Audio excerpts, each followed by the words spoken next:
હિન્દુ શબ્દ બોલતાની સાથે ભાઈચારો, પ્રેમ, ત્યાગ, સમર્પણ, સેવા આવા શબ્દો દુનિયાની ધ્યાનમાં આવતા હતા. હિન્દુ શબ્દ બોલે એટલે લોકોના ધ્યાનમાં આવી જ વાત આવતી હતી. કારણ કે વિવેકાનંદને ઓળખતા હતા, એ દયાનંદને ઓળખતા હતા, એ આ દેશના શંકરાચાર્યોને ઓળખતા હતા, એ આ દેશના સંઘના વડાઓને ઓળખતા હતા. એટલે એક આ પ્રકારની ઇમેજ આખી દુનિયામાં હતી. અને ભગવો ધ્વજ એટલે ત્યાગનું પ્રતીક, બલિદાનનું પ્રતીક, સેવાનું પ્રતીક. આજે પણ આપણે ને તો કથા છે કે રાવણે ખોટું કામ કરવા, સીતાજીનું હરણ કરવા હાટું થઈને ભગવા કપડા પહેર્યા, સાધુનો વેશ લીધો. એવું કાક બાપુએ લખ્યું છે કે એને આ ભગવો ડ્રેસ પહેર્યો કપટ કરવા, ખોટું કામ કરવા, સીતાજીનું હરણ કરવા.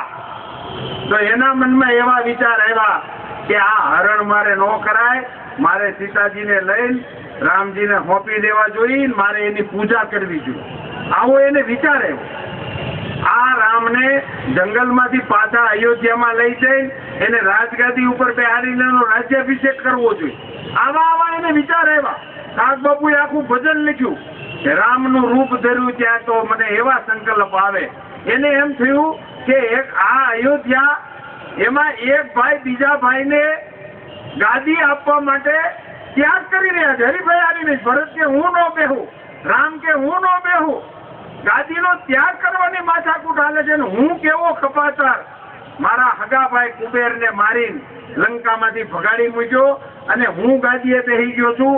લાવ હું કુબેર પાસે જાઉં, એને મનાવું ને લંકાની ગાદીએ બેહાડું. આવા વિચાર રાવણને આવતા હતા. એ ભગવા કલરનો પ્રતાપ હતો, એમાં દેશની સંસ્કૃતિ શાખ પૂરે. ભગવો કલર જોતા માણસને માથું નમાવાનું મન થાય.